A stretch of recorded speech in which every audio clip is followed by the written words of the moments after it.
Hello and welcome to another 4-Minute Muppet Madness, your daily roundup of all the latest and greatest news around Manchester United, what's worth listening to, what's happening, and everything else.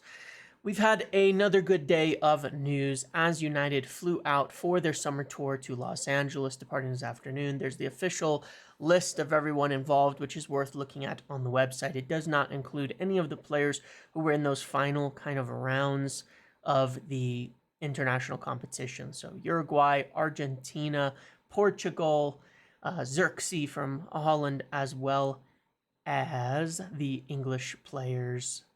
So a fair few players missing out. And that's fine, that's to be expected. But everybody else who has returned should be on board, should be healthy, and should be ready to go. So let's get into the news.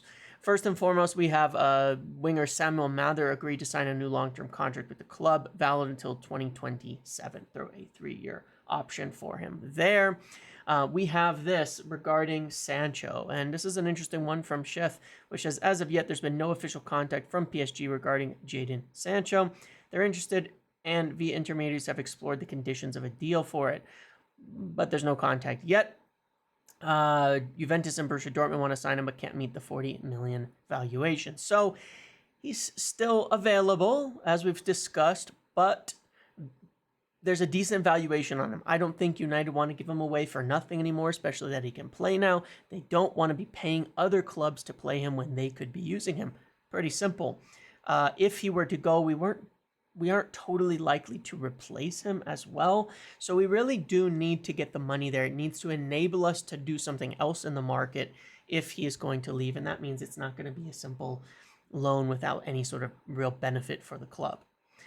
And he's on the U.S. tour, so he should be expected to play.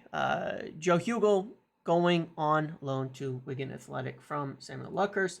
This from Laurie, important here. We've discussed this. Malaysia continuing rehab with medical staff.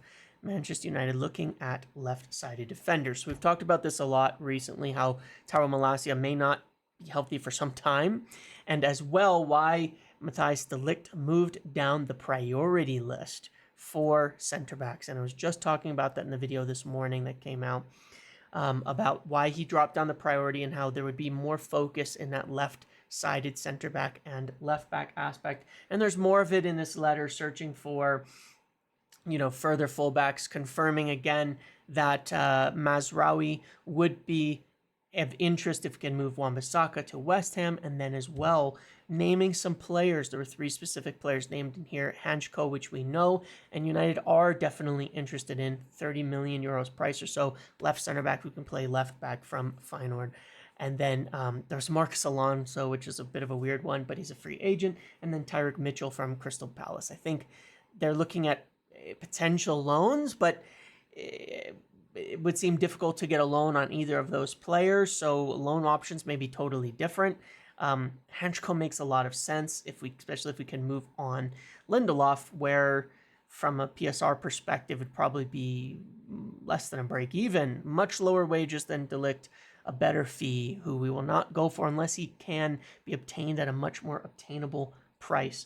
And this I was speaking about in this morning's video, about the change in priority after signing Euro, going from a de Ligt type player to a left-sided defender. That's important. Branthwaite was liked in part because he could also potentially cover on the left side, but someone left-sided to help out in sort of that squad of things. So if there's any issues with Luke Shaw, we have somebody there.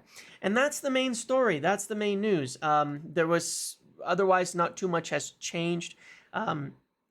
As it were, we're still kind of waiting on what's going to happen with Wan-Bissaka, West Ham, and Mazraoui. They're obviously looking at this left-sided thing and considering offers for Lindelof. And then in the midfield, I think really we're waiting to see what Scott would come in. There was a little piece of news that Fulham may bring another offer. We've known that, but we're still waiting on it. And so still things a little in flux, waiting on sales, exploring the avenues for different deals. There was a story last night, probably after my video, that Fabrizio Romano said, Ugarte is still at the top of our list for midfielders, and there are checks on others like Amrabat, etc., as maybe fallback options. I explained all this in the video earlier today because it's just more complicated than simple news. But that's what we have for today. That's it for this roundup. Thank you for watching. Make sure to like, comment, subscribe, turn notifications on. See you in the next one.